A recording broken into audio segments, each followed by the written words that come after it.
Hello, everyone. I'm Larry Coburn. I'm your professor for Leadership 510, Leadership, Wisdom, Faith, and Service, uh, part of your Master of Arts in Leadership program at Bushnell University. I'm excited for our course this fall, session 1 of 2022, and I want to introduce the course, but first I want to introduce myself just briefly. Again, I'm Larry Coburn. And I'm an adjunct professor here, but I'm also the Master of Arts in Leadership program lead.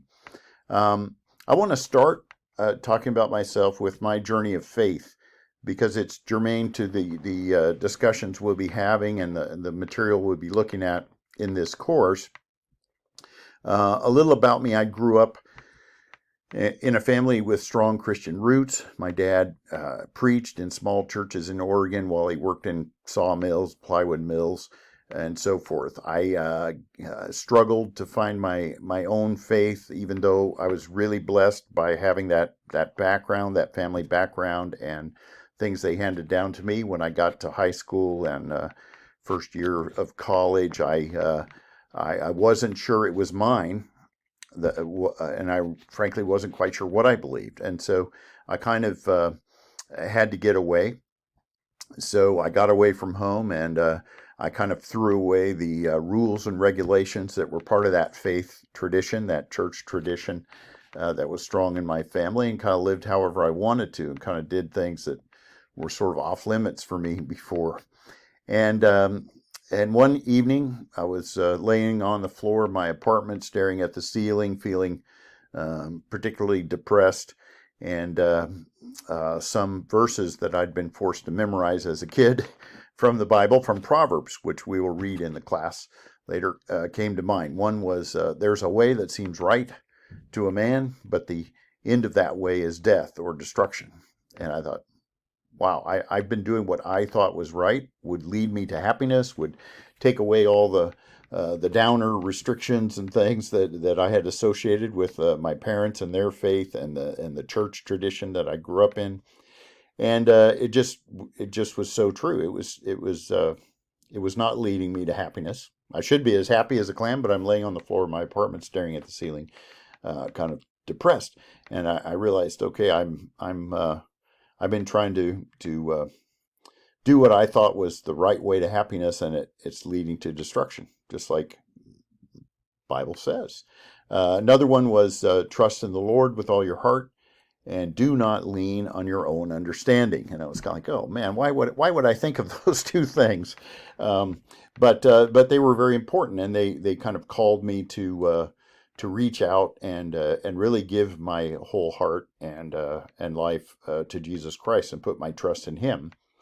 And then I've been renewing that commitment every day since, and I can't over proclaim how important that has been for me and my relationships in life, my family, my friends, my colleagues at work, my bosses, my team members, my clients in my coaching and consulting business. I keep finding that when I try to just follow my own smarts and my own way of thinking, that it doesn't really lead to the success, at least in the long term, that I'm really looking for as a leader. But when I seek the wisdom from Jesus, when I seek wisdom from Jesus' followers, then I have the longer term results, by following that guidance that I'm really looking for. So I share that because I think that's an example of what we're really trying to talk about in this course.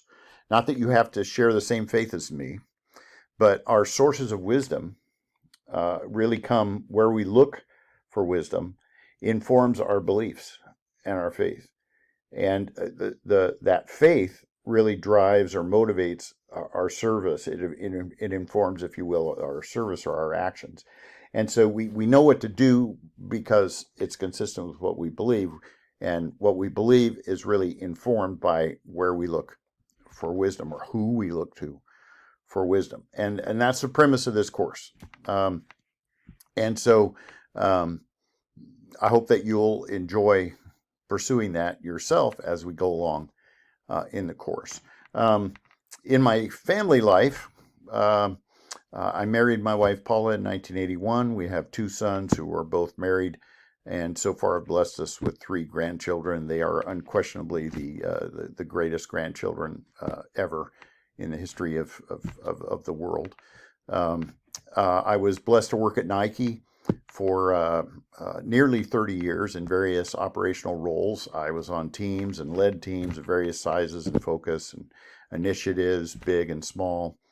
My career at Nike had my family and I living in Taiwan, the Philippines, and Vietnam at various times, as well as Beaverton, Oregon, and traveling all over the region and all over the world. Since 2008, when I left Nike, I've been consulting on my own and in the areas of continuous improvement and leadership. And I've been doing a lot of leadership coaching. I coach leaders to do better thinking that leads to better doing. And maybe you see some connections with that idea and the notion of this course. My company is called Improving Leaders. You can find us on the web, Improving Leaders, all one word, .org, improvingleaders.org. I've been teaching various topics at Bushnell since 2017. I'm a founding program lead for the Master of Arts in Leadership, and it's a real honor to be working with a great school, a great program, great colleagues, and great students. So as I get to know you, if I don't know you from a previous class or something already, as I get to know you in this class, I know that you're going to add to that experience of just a lot of people pursuing excellence in leadership. This course, as I said, is foundational for your leadership journey as I see it. What you believe, where you look for wisdom, that's at the heart of what you'll do. Whether or not you share a faith in Jesus like mine or some other religion, faith, or no religious practice at all, I believe there's still a connection between those things for you as a leader. When the pressure comes, when it's time to react as a leader, where you look for wisdom and what you believe is going to come through. And if you're solid about that, then how you respond is going to seem quite correct and good. And if you're not, if you've never really thought about it, then you may be sort of floundering about when the tough moments of leadership come. So this course is really setting out to just help you become more conscious of yourself. Where do you look for wisdom? What do you believe? And that's a worthwhile endeavor that I hope that you'll grow from as we go through this course. In this course, we have three texts. The first one is kind of academic. It's reviewing leadership, and it's going to do just what the name says. It's going to take a review of different studies of leadership, different theories of leadership, different schools of thought, different people that have led schools of thought about leadership, and where they've come from. And a lot of those are kind of religious backgrounds, world religions, Christianity, and other religions that have been the source of major theories and movements in the study of leadership and in the practice of leadership. This book doesn't take a position that any of them are better than others. It simply just tries to present them and give you kind of an analysis and an overview. As you encounter these different leadership theories, you may want to take note and do some research into each of them to get a little more detail than what this book is going to give you, kind of a brief overview. But it doesn't take a position. It's just putting it out there for you to study. Then we're going to read Max Dupree, who was the CEO of Herman Miller Corporation. He's passed away now. But Leadership as an Art is kind of him writing down how he sees leadership, what makes leadership work, what makes leadership good. And Max clearly has a point of view and an opinion. He's not really into analyzing lots of stuff. He's just telling you from his experience and his belief some of his wisdom about how he thinks leadership works best. And he has a great track record. He had business schools, regardless of their faith orientation. Study Max Dupree and what he did at Herman Miller Corporation and how his leadership really was effective. So I hope you'll enjoy that book. It's a quick read. And then our third textbook is the Bible. If you have a favorite Bible, then read that one. If you want to read some other translation of the Bible, that's fine. I don't care what translation you read from. If you don't have a Bible or not familiar with the Bible, reach out to me. I can help you get one. I can help you access ways to read the Bible, like YouVersion on your smartphone is a great free Bible app with tons of resources in it. So if you don't know about that or want to know about that, just reach out to me with an email and I can point you in the right direction. If you're familiar with the Bible, I want you to try to read it like you're not for this class, looking for the leadership lessons, good and bad examples. If you're not familiar with the Bible, that's great. That's kind of what I assume as we go through the course. So don't worry. This isn't seminary. It's not even Sunday school. It's the study of leadership. And if you haven't read the Bible before, you don't know where to find the stuff or whatever, that's not going to be a problem for you. So as we go through this course, to be successful, as with all courses, I encourage you to download and read the syllabus. Take a look also at the entire course in Beacon Learning, all the tabs. Look where the assignments and materials are and so forth, what's coming.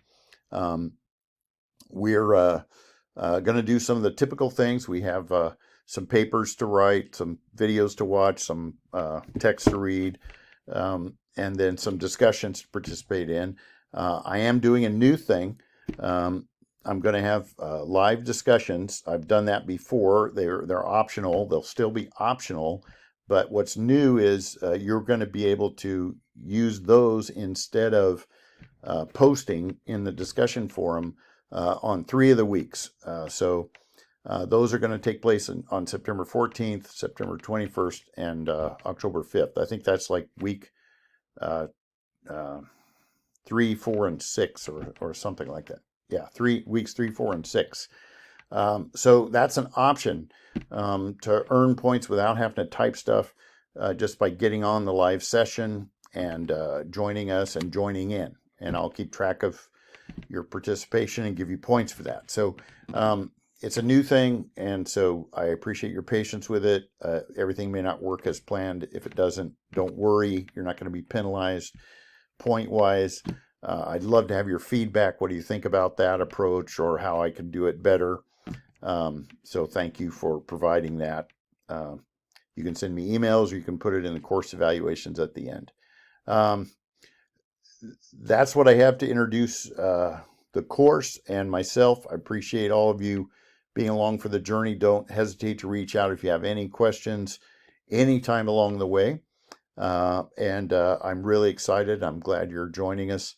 I pray for each of you on this journey, and I know that God will bless us as we grow together in finding wisdom that informs our faith and leads us to more effective service as leaders. God bless you.